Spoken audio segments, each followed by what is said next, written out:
You are listening to the Complete Developer Podcast, the podcast by coders for coders about all aspects of creating your best life as a developer. I'm Will, the accomplished developer and aspiring software architect. And I'm Beej, the advancing journeyman developer. Complete Developer Podcast is supported by listeners like you. We are now on Patreon at www.patreon.com/Complete Developer Podcast. Will's over here using his nonverbals to mess everybody up. BJ's getting passive aggressive with his verbals. Erin's over here being assertive. I've actually got tears coming out my eyes. And Cody's just passively waiting to be aggressive. Pretty much.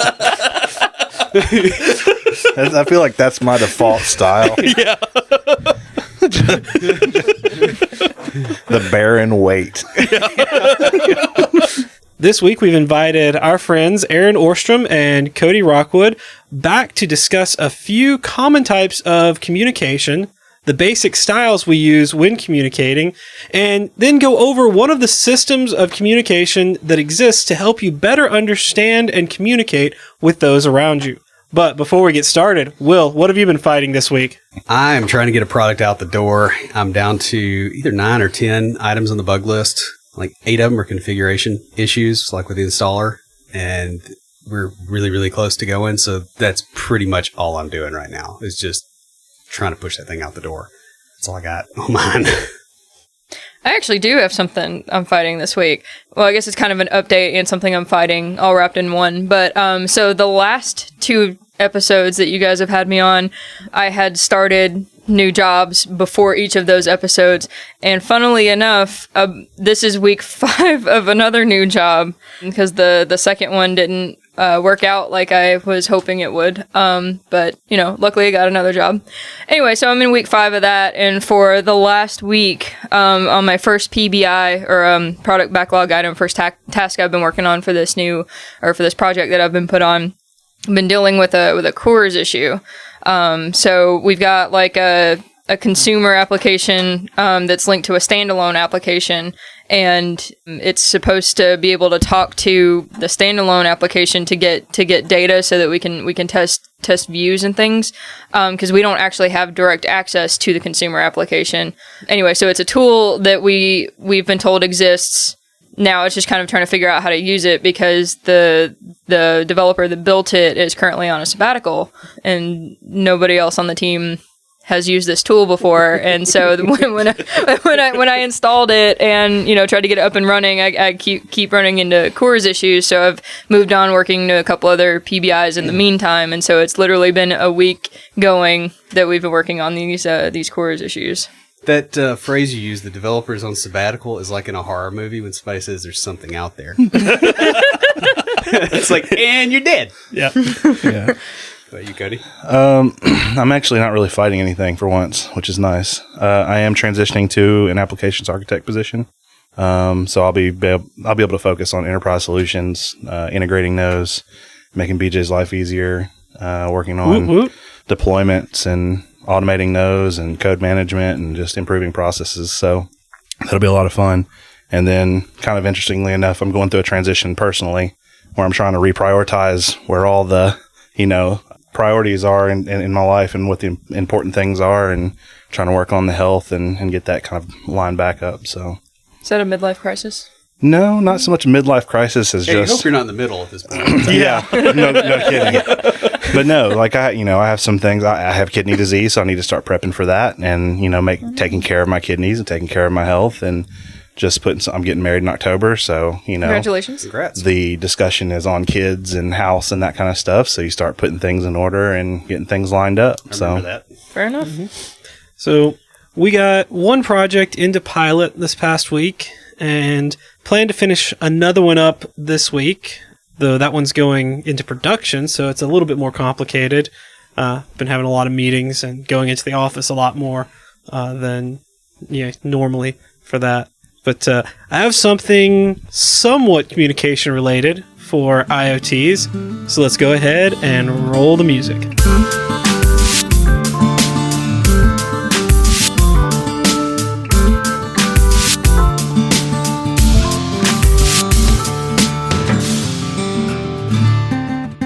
This week for IoTs, I have something that Will and I are going to be building, and that is a family calendar that will display for his family to keep track of all the things that they do. We're planning on using an Arduino and a display screen along with some code to integrate his and his wife's Google Calendars to display on a screen with reminders of upcoming events and things like that. It's still in the design phase, but I kind of wanted to mention it now since we are talking about communication. It's somewhat related. Once we've built it, though, we will write up a blog post about how you too can build one for your family. Who's talking to us this week? So we had a comment on web dev skills to get the job from France Gab. Said, nice read. I just passed this on to a friend who was doing some research on that. And he just bought me lunch since I found it for him. Thus, let me rephrase that. Thanks for lunch. Well, France or Frank, I'm not sure how to pronounce that, but you're welcome. And thank you for the comment. We appreciate that. Our best source of advertising is word of mouth.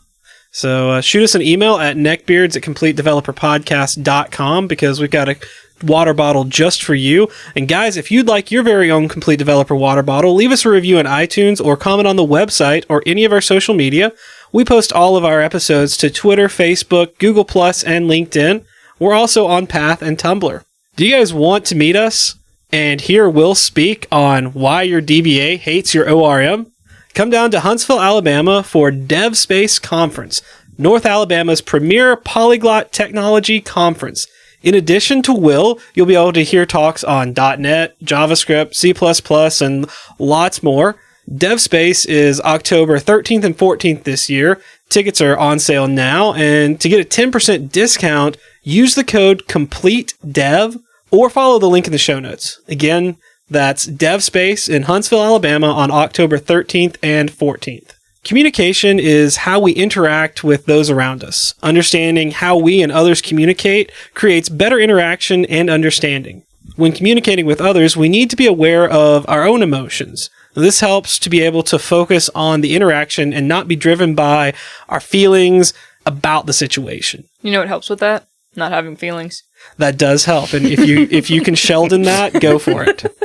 Emotions are filters that tend to alter our perceptions of interactions with those around us. We're going to start off discussing a few of the common types of communication, then talk about the basic styles that people use when communicating, and we'll finish up talking about behavioral styles in communication using the communication styles technology developed by Dr. Paul Mock. Now, Cody and I have both taken the assessment and been through a course on this system, and so we've got a little bit of familiarity with it. But what we want you guys to be able to do is to use this information to be aware of not only your own emotions, but of those around you and how they're communicating with you. Starting off, types of communication, and we're just going to kind of briefly go over these, are verbal, nonverbal, written, and then we're going to kind of delve a little bit into interpersonal communication. Verbal communication is what most people think of when they hear the term communication. It's a lot harder than people think. Like, I can't tell you how many times during a normal day, like even when I'm not talking about software, where I end up stumbling over my words and I have to stop and say, words are hard, and then pick it back up and try to complete verbally what I was trying to say. Well, it's like having a podcast. You'll say stuff, and you and the guy editing and 2 or 3 of your friends are like, oh, yeah, that makes perfect sense. And somebody else will be like, what are you on about? I speak like an idiot half the time every day anyway, so it's... Also depends on how technical you want to get into stuff. Oh, yeah, and it's always great when you're having like some kind of low-level conversation about like operating system level threading problems, and all of a sudden you're like, I can't typing.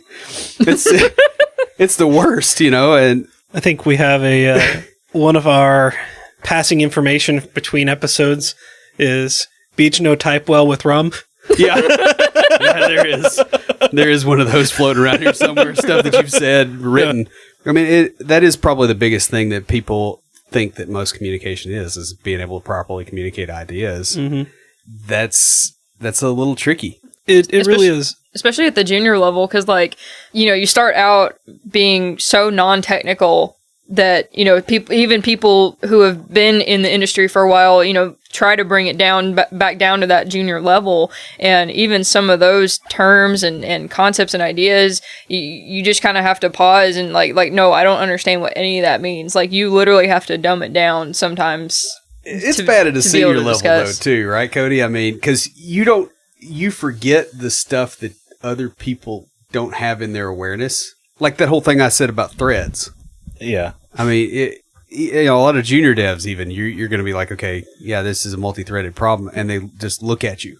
Yeah, but I mean, I have the problem where I just want to say, do it this way, and then carry on. Like, I go back to what I was doing. Yeah. And there's a whole load of verbal communication that needed to happen that happened in my head because, I know what I'm doing, and I'm going, I run off. People are standing there. What was that? Yeah.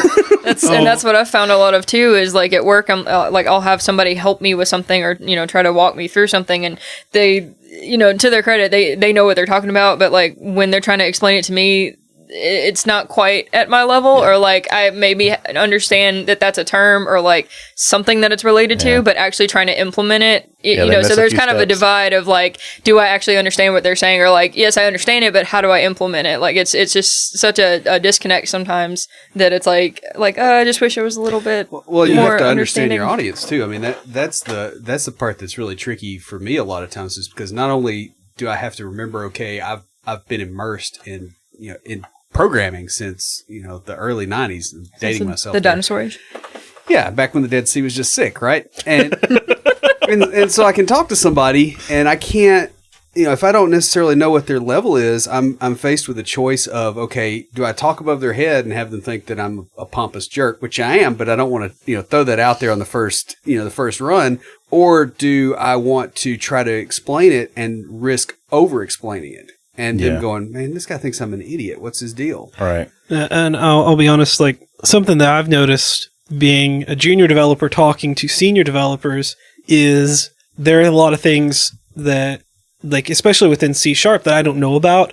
And so I'll ask a question, and you'll do this too, where I'll ask you a question and you'll be like, all right, well, are you talking about this or this or this or this? And I only know about one of those because I haven't been exposed to the others, or there are older technologies that aren't really used as much or stuff like that. And it becomes difficult when doing that. And I have to clarify what I'm talking about. We almost have like a handshake protocol going on there to try to figure out what the other person actually means when they say something. Mm-hmm. Right. Mm-hmm. And for them to figure out what you mean, and both of those have to work. Otherwise, communication doesn't happen. If there's 4 things that he could be referencing and you just rip one off and then take off on it, and go back to what you're doing, he may not know. He may be trying to implement something that is not relevant in any shape or fashion, and he's Googling it and looking it up. I don't understand what Will. Oh, no, I'm so stupid. I'm such an idiot. Whatever. When really it was just a communication issue. It was, I will say, during the week before the developer that was on the project that I'm working on now, but the week before he went on his sabbatical, it was like a whole knowledge transfer week, trying to get me and one of the other developers like caught up on what the project was, a little bit how it worked and all that stuff. And I really liked his approach was that he would often say, like, as he was explaining things, like, hey, let me know if you have any questions, or if you don't understand something, like, ask questions. And then he would say something like, I don't want to make any assumptions about, whether you know what this is or not. I'm just, trying to, do the knowledge transfer thing. So he was kind of like checking in, and he was trying to find a middle ground of that, not trying to assume that I was stupid and didn't, know anything about what he was talking about, but not trying to talk so above my head. No, it was Alan. But no, and Ryan does a good job Ryan too. Does that because he's done that with me. Yeah. So I really liked his approach where he was trying to find a middle ground, and he did a really good job of it, and was just ask me questions, because he was probably the one that was most familiar with the code and that wrote most of it. This applies beyond just technical talk, because a lot of times disagreements and misunderstandings come about from using the same word differently. You also kind of want to be a little careful with your idioms and your slang. Especially with an international audience. Yeah. So I've stated this several times. My dad was a preacher before he retired. We had this one couple that just moved down to Murfreesboro, and he was from Australia. They came their very first Sunday. My dad was sick. Common idiom in the U.S. for being sick is under the weather. In Australia, however, It means the same thing as under the table. yeah, it means either extremely drunk or extremely hungover. I know nothing Right. about what you're talking about. And so when one of the As a elders Church got of up, Christ preacher, that doesn't go over so well. so when one of the elders got up and said, we're going to have a guest speaker because, our minister is a little under the weather this morning, he about fell out of his seat.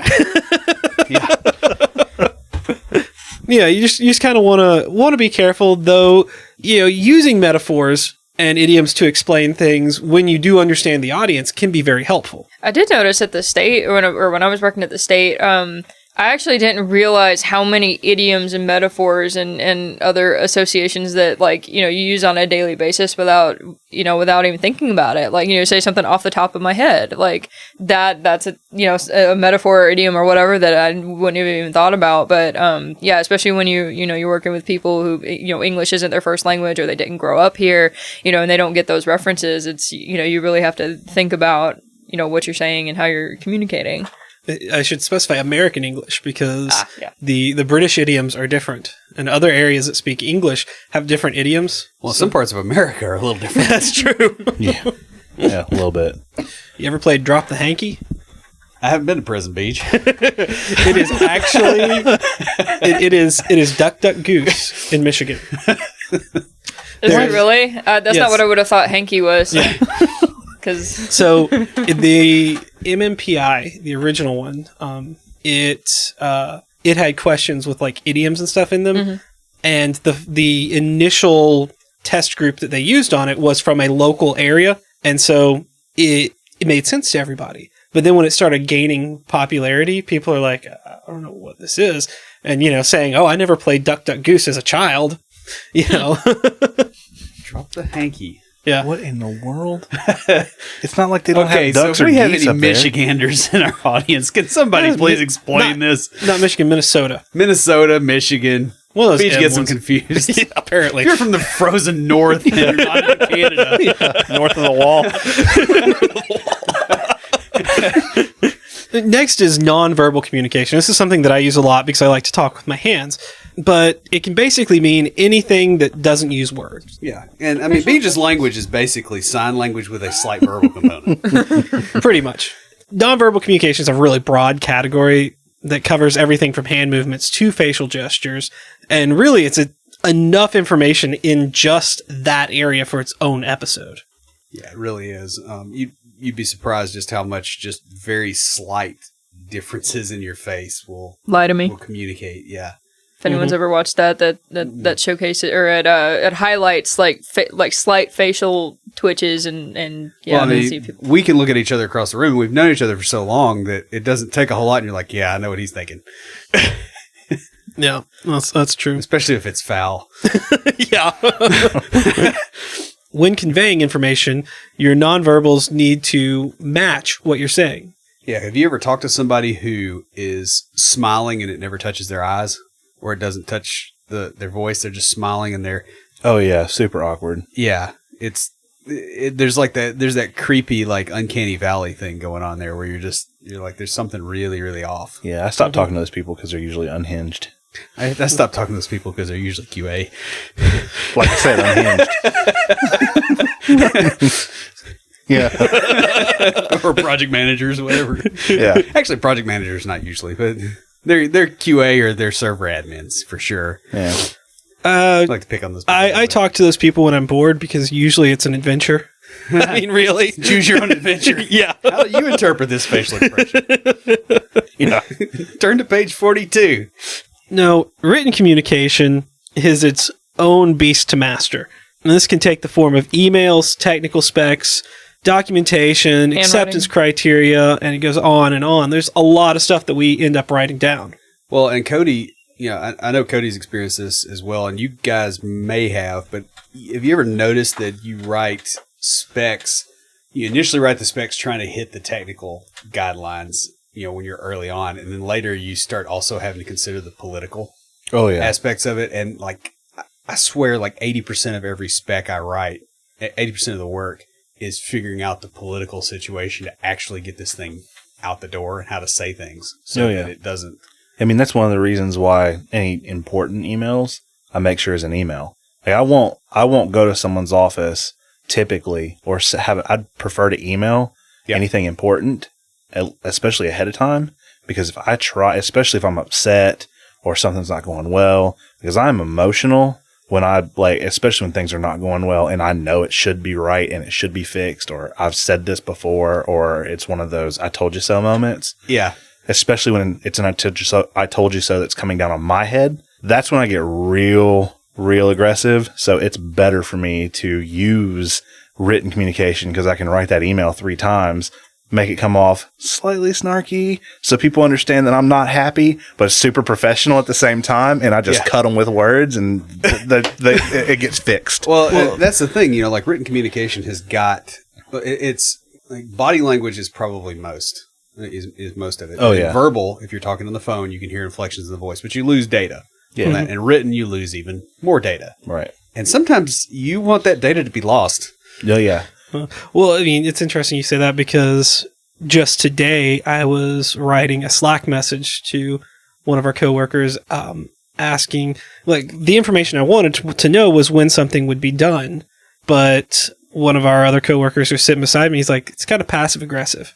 Yeah. I'm like, really? And he's like, well, does she know that it needs to be done? I'm like, I think so. He's like, are you sure? No. Then asking when it's going to be done is a little passive aggressive. Might be better just to ask, just to ask if she could do it. And so, I hadn't even thought about it that way, but he made a good point. Well, the other thing too is a lot of people they almost code switch a little bit when they are upset. I know Beach does it and I do it. And I guess you guys probably do too. What do you mean by code switch? Like you change the way you express things. Yeah, and we're going to talk about that in just a little bit too. Yeah. Like context switching almost? No, like the words you use and the way you shape your response. It has to do with your communication behavior. Yeah, see, that's my problem. Is in person, I have zero filter. I will tell you specifically what I think. Yeah, and my facial and they're like, expressions. But I'm not that flexible. Even when I'm sitting at the table and someone is talking or presenting, I have zero control over not looking like I'm going to kill someone or that I am completely and utterly disappointed or that this is a complete piece of crap. And so I am much better at doing that, through my style, the words I choose, how I approach things changes completely when I'm writing it versus me having to sit there or me having to get on the phone or any of that. So interpersonal communication is kind of what we've been talking about this whole time anyways. That's what we've been in. Yeah, it's between a small group, usually face-to-face. Everyone is engaged in the dialogue. There's typically few restrictions on the communication. You mean we can curse? I said typically, and there are restrictions, just few. Well, and they're kind of agreed upon. That's part of the deal with a small group. Exactly. And this type of communication is often used to help groups or teams open up to one another and get to know each other better. So the basic communication styles, and we're going to talk about each one of these where we define it, talk about how it's expressed non-verbally, and then some of the effects that it has. Are aggressive, passive-aggressive, and assertive. Aggressive communication is about winning. Being aggressive implies that your needs are more important than others. Example would be Frank Underwood. Does nobody watch House of Cards? Oh, yeah. Oh. And so Yeah. Frank Underwood, to a T. It can be hostile and threatening. Or very direct. Yeah. I've worked under several managers that once they get just a little bit wound up, like this is their go-to. Mm-hmm. Yeah, but is direct technically aggressive? It is for them. Because that's how they're aggressive. I am going to be direct no matter what, but I can be extremely calm and be direct. Like, they get to where they're very quickly dropping F-bombs and okay, that's see, to me that's different than direct. That is straight up aggressive. Yeah. No. This tends to this style tends towards low frustration tolerance and high impulsivity, which matches what you were saying. Well, it tends to be if-then statements. Yeah. Sure. Yeah. If you do this, then this will happen. Sure. Mm-hmm. Yeah. That tends to be the way that aggressive. Yeah, a few nonverbal expressions are basically about dominance in the conversation. The tone tends to be loud and fast. They express a large posture with kind of big, fast, and sharp gestures. Yeah, or pounding your hand on the desk, or your chair, or your keyboard. Keyboard, yeah. yeah. We don't know Never done anybody that pounds their keyboard when they're frustrated. Let's say I go through a couple a year. Yeah. BJ probably goes through a couple a year or breaks the arms on his chair a couple times a year. That's more like I it. don't really smack the desk. I do that But with the arms of my chair. I type hard. Like I've jammed my fingers on my keys before. Probably should walk away at that point. Yeah, but stuff gets done. The keyboard is replaceable. Yeah, but your joints aren't. They're all right. So using this style does have some unwanted consequences beyond stubbed fingers. Others tend to react either defensively or aggressively.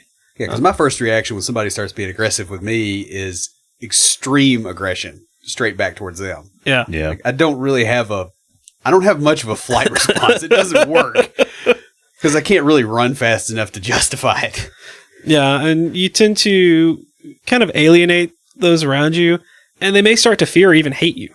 Yeah, or even if you're in a good mood, they're mad that you're there. Mm-hmm. Or it's like you got to be walking on eggshells around them because you never know what they're going to react to, or you know how they're going to react typically. But it's like sometimes you don't know exactly what's going to set them off. Yeah.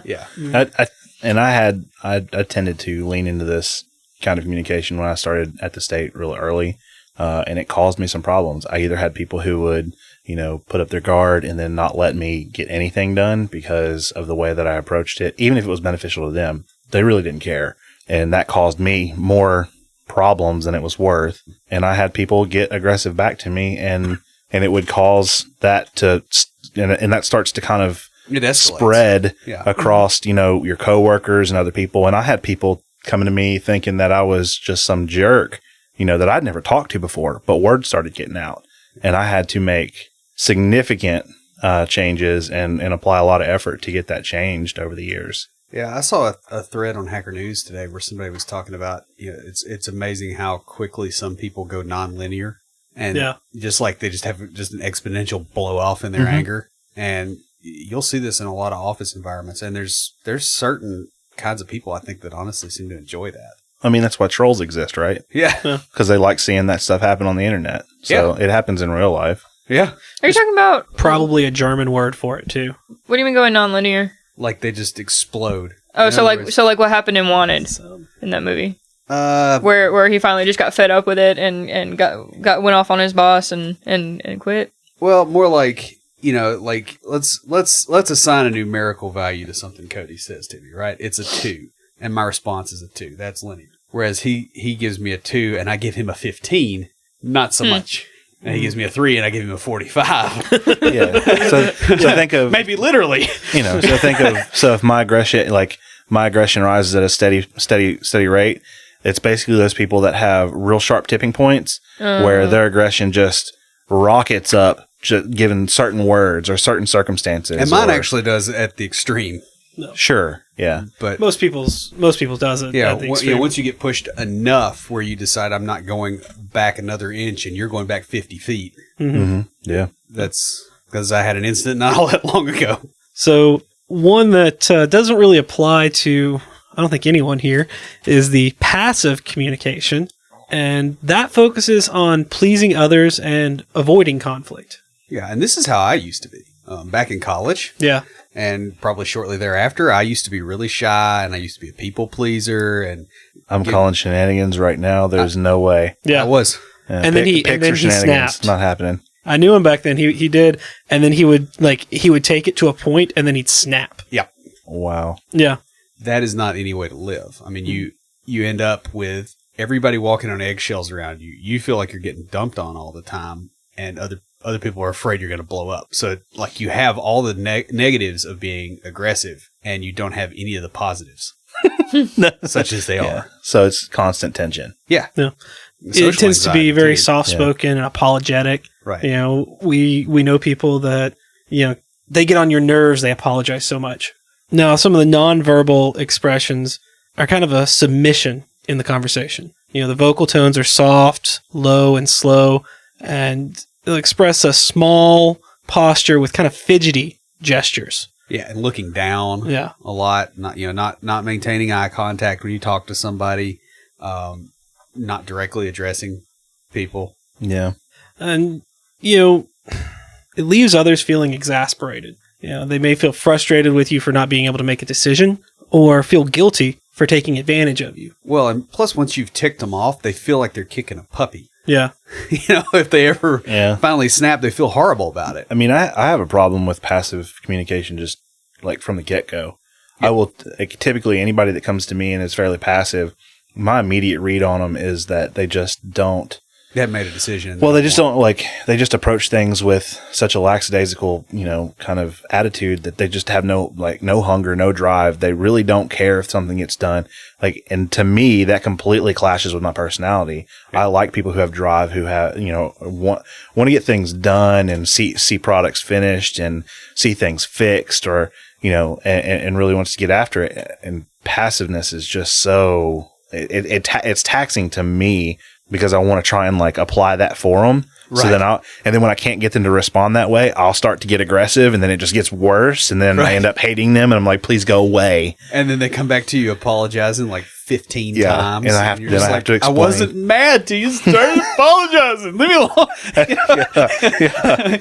Leave me alone before the beast comes out. Yeah. That's usually when I say, shut up, Ben, or I'll kick you. With a few other expletives. Yeah, well, yeah. Yeah, you know exactly what I'm talking about. Mm-hmm. So passive aggression, I've been accused of being passive aggressive, and usually if I'm passive aggressive, this is your warning sign to stop before the passive drops off. And it's basically a way of going, okay, I'm trying not to rock the boat, but I'm trying to get my way through underhanded type. I mean, because that's kind of what it is. It tends to come from a feeling of powerlessness or resentfulness. Yeah. It's an inability to deal directly with the situation. I like you, I've been accused of this, and it's more like I don't realize that what I'm saying can be conveyed that way. Right. Where I'm trying to not be aggressive, and it comes out passive aggressive. Yeah, typically, that's where you end up. Because you and I have had this discussion not that long ago, and we've discussed the amount of salt you have in some of your communication, and all these flavors, and you choose to be salty, right? So that's but that's where it's coming out, and it's not the typical passive aggressiveness that I think most people think about when that gets brought up, but it's still there enough, and people pick up on it. So it's something that can be kind of subtle. Yeah, I think a lot of it too is. There's really two kinds of passive aggression. There's the kind that somebody's just, that's kind of a cowardly way of dealing with things, and then there's the kind that comes out of, hey, look, I don't want to. Oh yeah, it's definitely. I don't want to detonate, and this is the option. Yeah, it's definitely his way of pulling the throttle back and actively trying to get it fixed and get through the frustration without just absolutely obliterating somebody. Right. And usually he'll have that vent session with me, and I'm like, okay, I completely agree, but don't say that out loud. And then, we'll have to get through it. But I mean, that's one way that just dealing with anger for me is I like to vent. Once I've gotten I've vented. Yeah. I'm good. Yeah. I'm usually not. I'm usually still angry. Oh no, you gotta take action. Yeah, I have to vent and then and the problem has got to go away. No. By that time. But yeah, passive aggression is a significant refuge for me. So what's your style out of these? Well, we haven't gotten there yet, but I feel like I would tend to be more assertive than anything else. Of course, you would pick the good one. I would agree with that. Well, but you didn't wait for my stipulation, but I can be passive aggressive too. And I think, just coming from a woman's perspective, that passive aggressiveness for women is kind of tricky because it's more soft power when women and it's our communication styles men versus women, and I'm not trying to reinforce a stereotype at all, but if men are assertive, they're seen as getting things done and confident and all these things, but more often than not when women are trying to be assertive and not passive aggressive, we're more seen as acting aggressively instead of, being just direct and, trying to get things done and not having emotions into play. So even if we're trying to be the good one and trying to act assertively, it's usually, taken as aggression. just because it's a woman acting that way. That, and a lot of times, like, assertiveness is basically being direct and being able to take consequences. The aggressive style is more like, hey, I'm going to leap out there and not worry about the consequences. And I think that's probably the thing, is where people think the line is drawn. Because it's very different. Like, if you see a guy that weighs 130 pounds and he's getting belligerent and aggressive, as far as as long as he doesn't go back and get a weapon. Yeah, what's he going to do? Yeah, like, his aggression is taken very, very differently than, someone that's much larger. Yeah, those guys, you kind of look at him, oh, that's cute. Yeah. Whereas there's been a few times I've just stood up and people have left.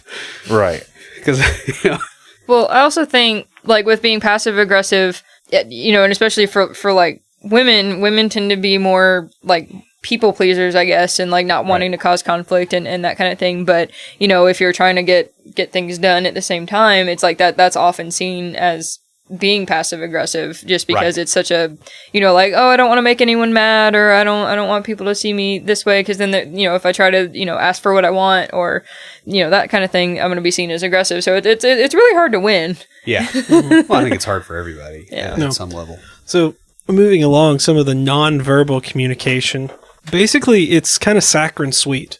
It usually involves speaking in a sweet, almost sugary voice with some Bless tones. your heart. Yeah. a good southern passive aggressive there.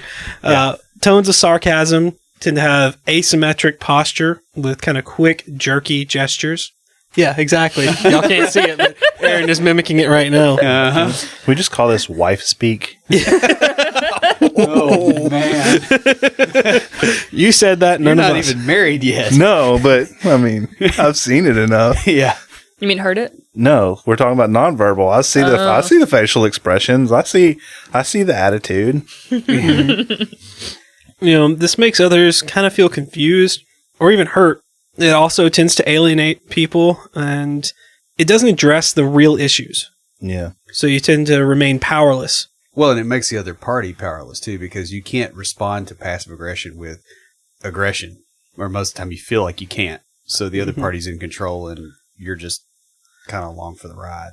The style you really want is assertive. Being assertive involves clearly stating what you want and what you need. This could be stating your opinions and feelings clearly and appropriately, but it also involves advocating for yourself without taking away from others.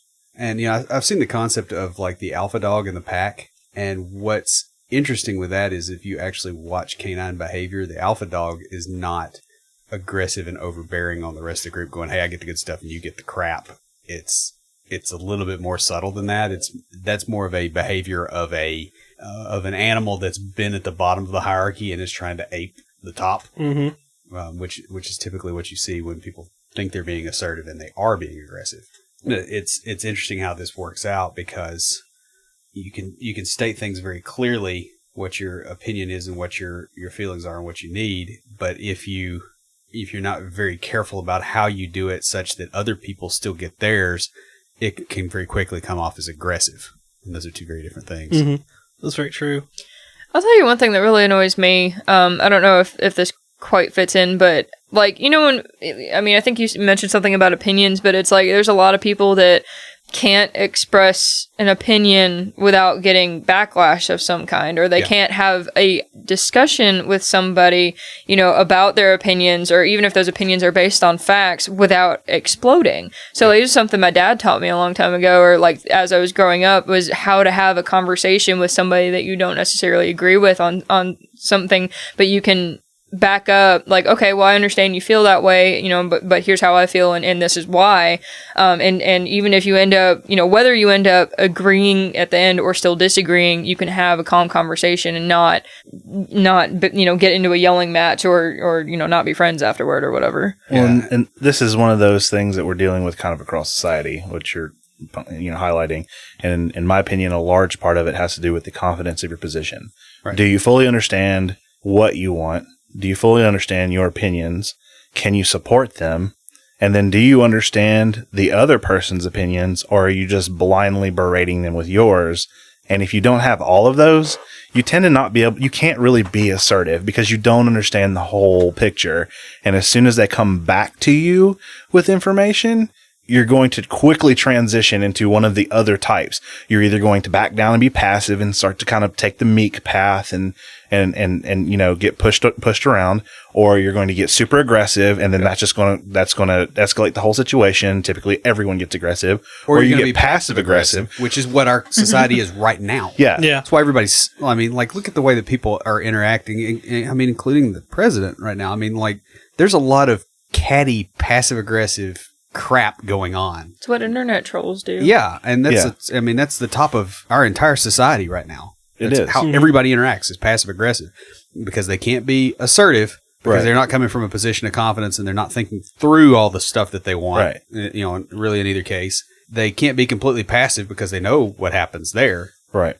And they can't be aggressive because they'll get attacked. They'll get attacked, or they'll get thrown in jail, or they'll end up on a list or something like that. So the only option that's left is passive aggression, and we've basically bottled up our entire society into that, and it's just going wonderfully. Yeah. Now there's no sarcasm in that at all. Yeah. and it bleeds into the workplace really bad. If you start paying attention, to how people are reacting to ideas and new information and adjustments and spec changes, that kind of stuff. People who are not confident and aren't comfortable with their position, or they think they're the low dog in the list or whatever, and they're constantly fighting up. Yeah. Those are going to be your problem areas, and that's where you're going to get your passive aggressiveness.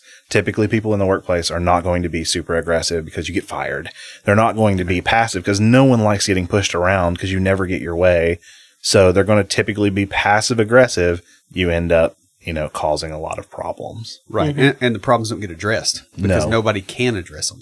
Whereas if they were more assertive, with it, then those problems would be addressed. Right, because instead of getting sideways comments, sarcasm, things like that, you are direct to the problem. If you're assertive, you get to actually say, "This is my problem. Here's how I think we should fix it." And that person has they have no other response than to directly address what's going on.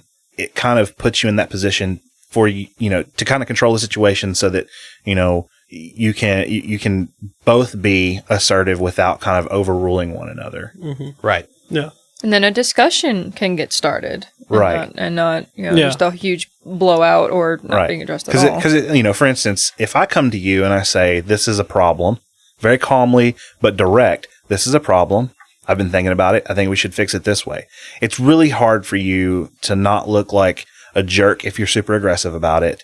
And like I said, passive's is actually, in my opinion, very rare. It's worse than aggression, but it's very rare. Yeah. So typically, what I've seen is somebody either gets super aggressive if they think you're attacking their idea or whatever, which just makes them look silly. If you react to someone who's being assertive and direct as defensive and just immediate, that means you weren't real confident about your solution to start with. Right.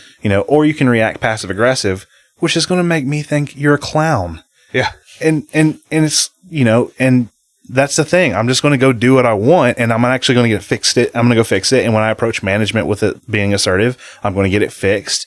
And then you're still going to look like a clown because you're still being sarcastic and grumpy, and you end up being the salty person. Do you have a hard time though when somebody's being passive aggressive with you and you are being direct and assertive and you're not throwing that stuff in there? For me, it doesn't take a whole lot of the passive aggression to just it flips my switch pretty quick. Yeah. I had somebody basically lie to me and tell me things, that .NET allowed multiple inheritance.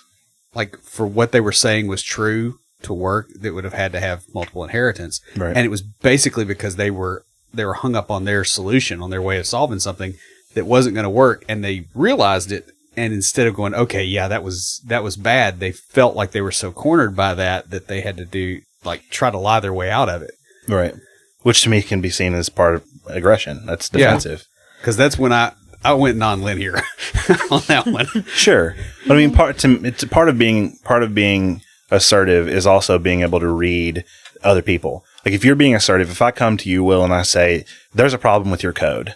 Here's where I think it's at. We need to look at it." If I sense you starting to get passive aggressive, and that's why it's so important to understand these 4 styles completely.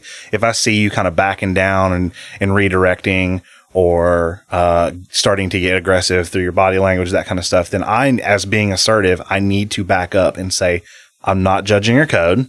This is just the way it is. We need to get this fixed because we got to go to production next week.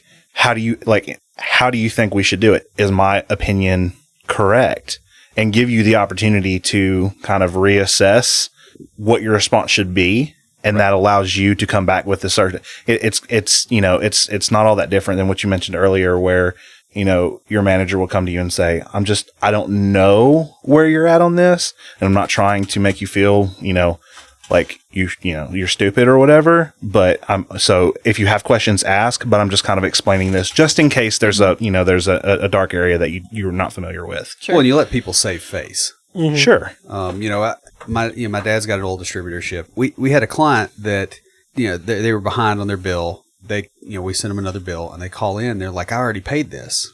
And they were doing this all the time. And they caught me one day on the phone. The way that I handled it was, I was like, okay, can you get the check number so we can call the bank and we can try to figure out what happened? And that was a chance for them to go, okay, let me go get my checkbook and find it. And then they found out that, hey, I didn't pay this. Right. And it let them save face versus going, yeah, you didn't pay it, and right. Being direct. And a lot of times you can get away with that. Now that comes across as a little bit passive aggressive too. I mean, but you're kind of going into it with the assumption that, okay, this person's telling the truth. I knew they weren't. Yeah, but at the same time, like you just said, you're going into it being assertive by assuming innocence. That's something that I've been taught in the last year. Assume that they genuinely think that they did pay it, whether different or not, and allow them to. Whether you were the one that filled out the bank deposit slip every day. Right. But you can be assertive by saying, can you give me the check number without getting aggressive and saying, you didn't pay it. I know you didn't pay it because I haven't received the check. Maybe they weren't going to take that from a 17-year-old kid. Right. But maybe they did pay it and it got lost in the mail. Right. Maybe something happened. So it allows you to be assertive without causing other problems. Right. And it lets you get it fixed. Because if I'd argued, then they would have called back the next day and they would have chewed out my uncle or my dad or exactly one of the truck drivers or whoever happened to be walking by the phone when they were unlucky enough for it to ring. Yeah. So the nonverbals with assertiveness involve keeping yourself at an even tone, use a medium pitch, speed, and volume, and express kind of an open, relaxed attitude with even sort of rounded gestures, maintain good eye contact. There's a lot of ways to go about being assertive, and we've kind of hit on some of them. And I think we've talked about them in other episodes, so we'll just really quickly go through a few of the important things, like using I or we statements, which the we statements is something you've got me into doing. Own it together, own it as a team, own your part on, whatever the communication or situation is. No. Listen without interruption, and you guys can. Huge one. You did that on purpose. Very well played. Good. You guys check out our listening skills episode on that one. Yeah, and the listening without interruption is also very difficult for myself and BJ sometimes, especially when we're recording. Yeah.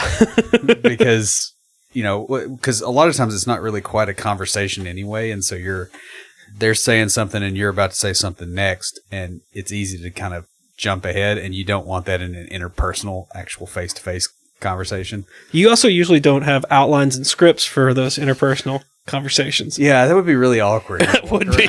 Now, are we on point 4? Can we go back to point 2? Yeah. I still had something to say about that. Just get the editor to fix it later. You can fix this later. Yeah.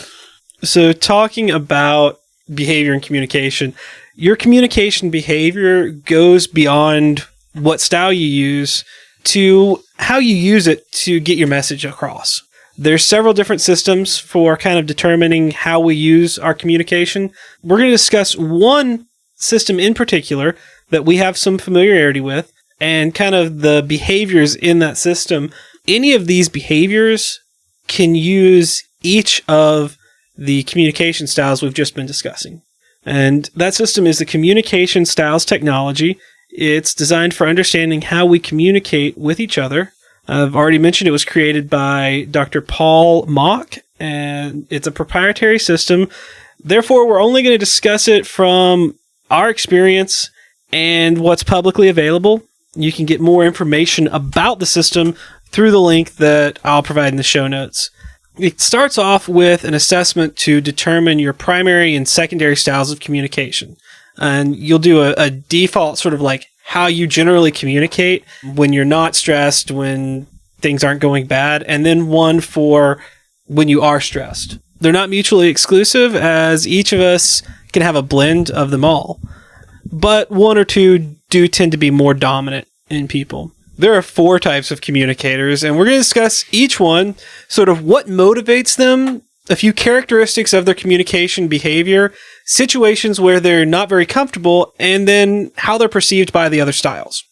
Those 4 are termed the thinker, the feeler, the intuitive, and the sensor. The thinker is based on logic, organization, and problem solving.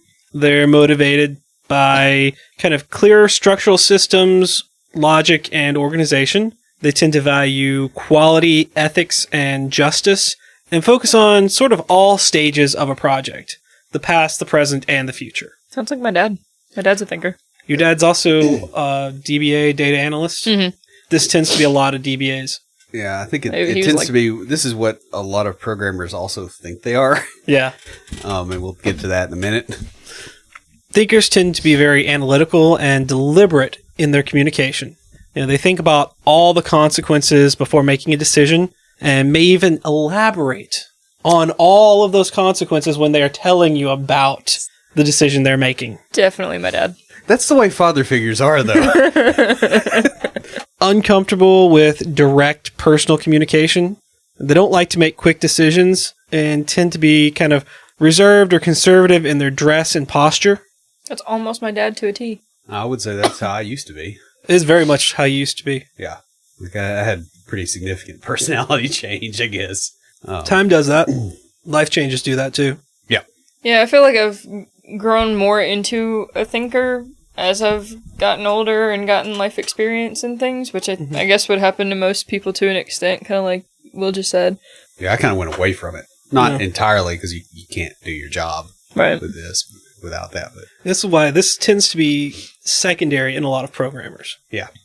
One of the things that was mentioned is kind of like jobs and science and heavy data, like data analytics. DBAs were listed as the big kind of jobs for these people. Right. And if it's their primary, I would say they're an accountant or a DBA. Or I'm trying to think what else they would be. Like a numbers, physicist, those types, like hard math. Now, it does have some interesting perceptions from the others, and you'll understand these perceptions a little bit better once we've gone through all of the styles. But feelers tend to see thinkers as blunt and stiff, impersonal, strict, and boring. Intuitives tend to see them as narrow, having no imagination, too conservative, or meticulous. And then your sensor will see them as old-fashioned, a bit too slow, too cautious, and defensive.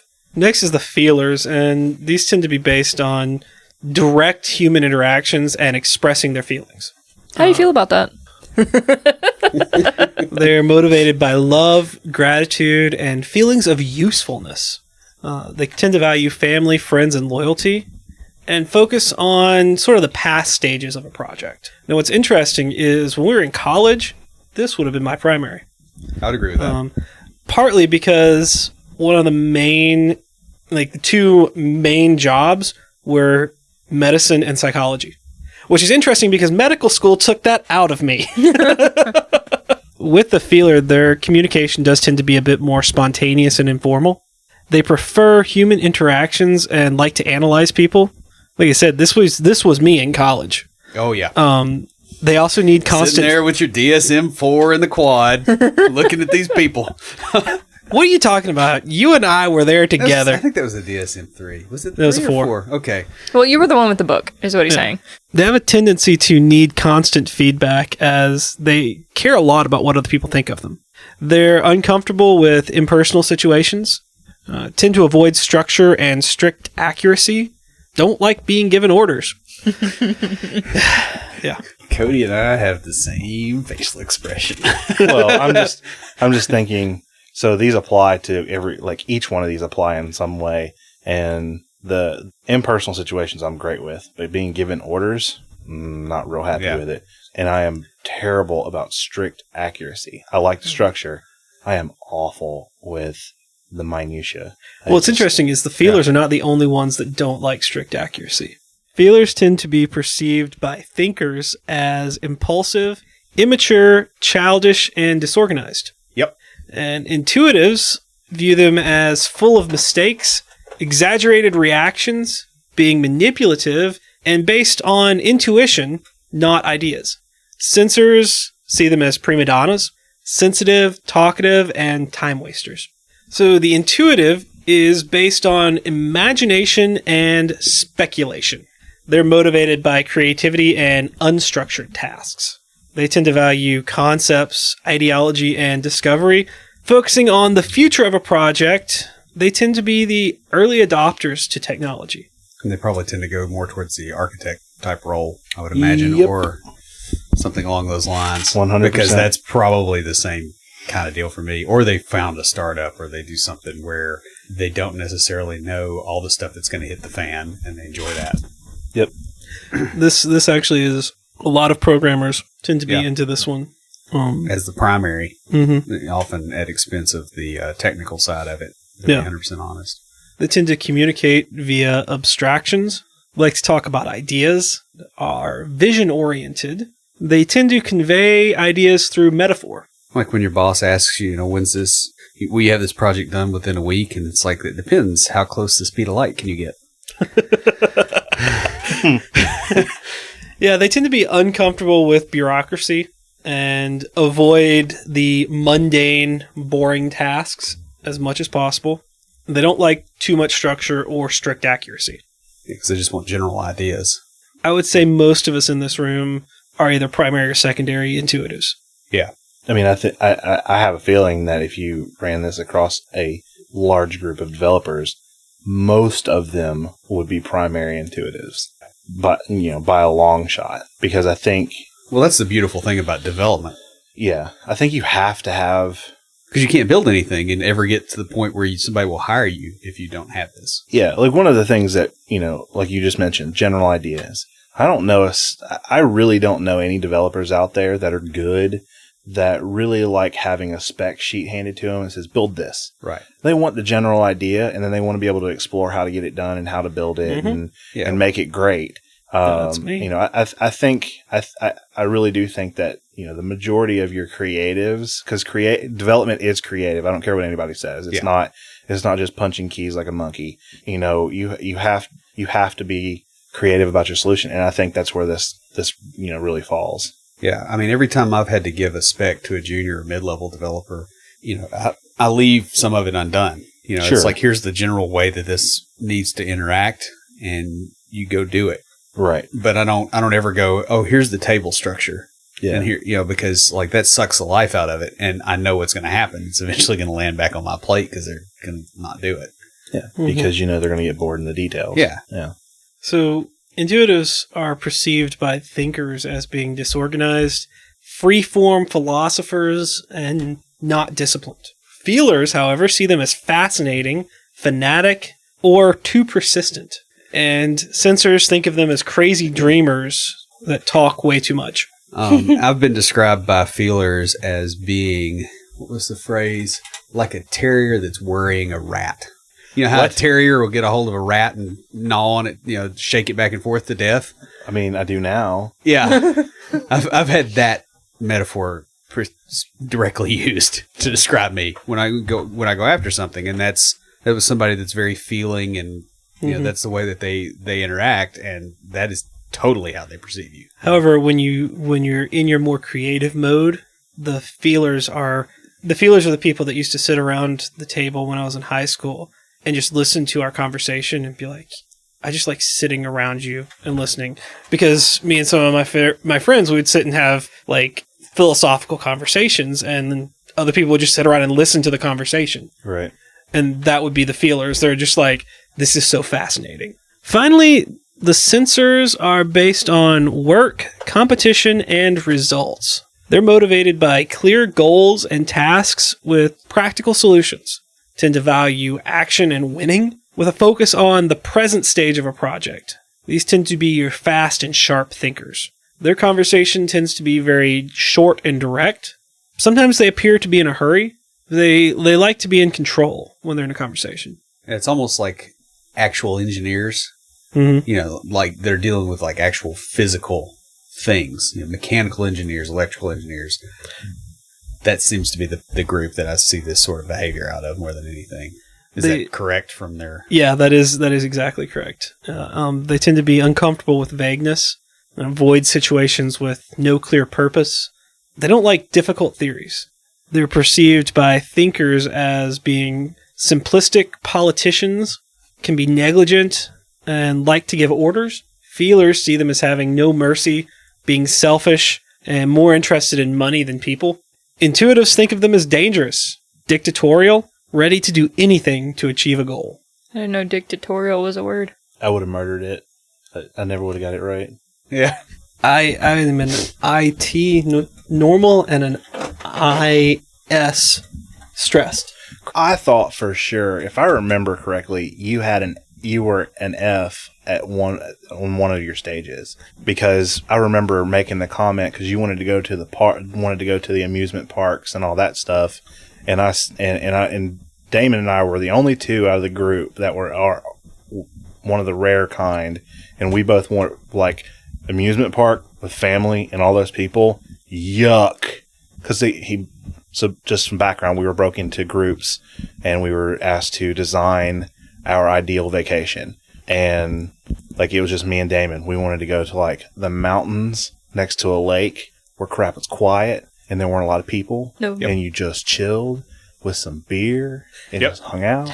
See, I think it was something like, it was like really close on the secondary between. Yeah, I think we were the same, but I think I think you were a feeler initial. I think you were an IF. I was an IS, and I think we were both ITs on the stress. Yeah, that must have been it. Because I knew I had a T in there. I just couldn't remember. Yeah, that makes sense, because I can be that way when I'm stressed. Yeah, we both do. We both back up and go, okay, fix the problem. Yeah. And like we start working, like we want people to like go away and we just work the problem. Mm-hmm. And then we'll come back and go, I found it. And, Yeah. and then he will literally transition back to isn't this awesome? Like, yay, we're moving forward. And I'm just like, go, go, go, go, go. Which is more sensor than thinker.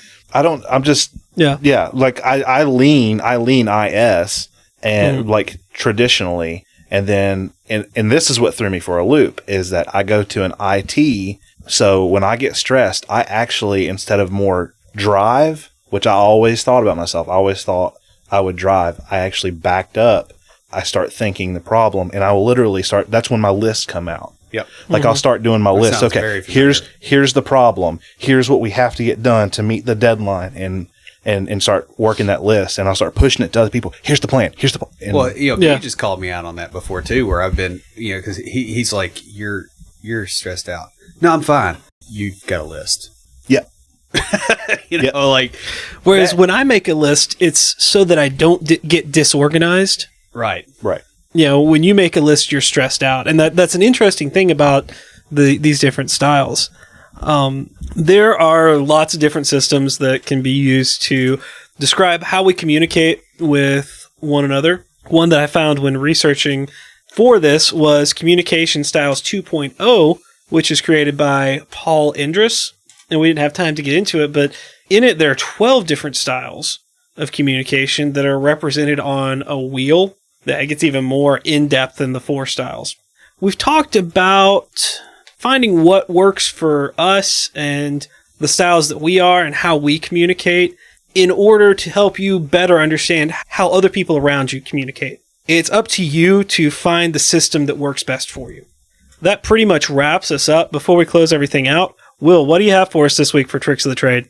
Well, I just want to point out that all these communication styles, in addition to looking at the way that other people communicate and what you can get out of that, is to start noticing how you're feeling when you're communicating a certain way, because that's a a lot of times you don't have a really good grasp on how much stress you're under because, you tend to hide that from yourself and you tend to lie to yourself, but your behavior will out that. I know that when I get stressed out, I tend to both step back and try to fix the problem, and I also tend to pull a lot of pranks. Like if I'm sitting there going, here's a great way to prank this person, then I know that, like, okay, I've got some stress I've got to deal with. And the other people I work with understand that too. They're like, oh, Will's about to pull a prank on somebody. That's, he's wound. And, that's extremely valuable to be able to look at yourself and see that, because you will lie to yourself about stress. You'll be like, oh, I'm okay. If it's starting to come out in your behavior, you're probably not. Right. So just suggest, to also kind of turn this inward and look at it a little bit and see what you can get out of it from that. That's all I got. Stand by for Titanfall. If you have a question or comment, please email us at neckbeards@CompleteDeveloperPodcast.com. Our theme music is an excerpt from Stand By for Titanfall by Pure Bells, available on SoundCloud and licensed through Creative Commons. The intro music for IoTs is Hillbilly Hip Hop by Jason Belcher. For references, show notes, and to sign up for weekly emails with extra tips and insights, be sure to check out the website at CompleteDeveloperPodcast.com. You can also follow us on Twitter at CompleteDevPod and like our page on Facebook to keep up with news about the show. Look for us each week on Facebook Live before we record each episode. Thanks for listening. See you next time.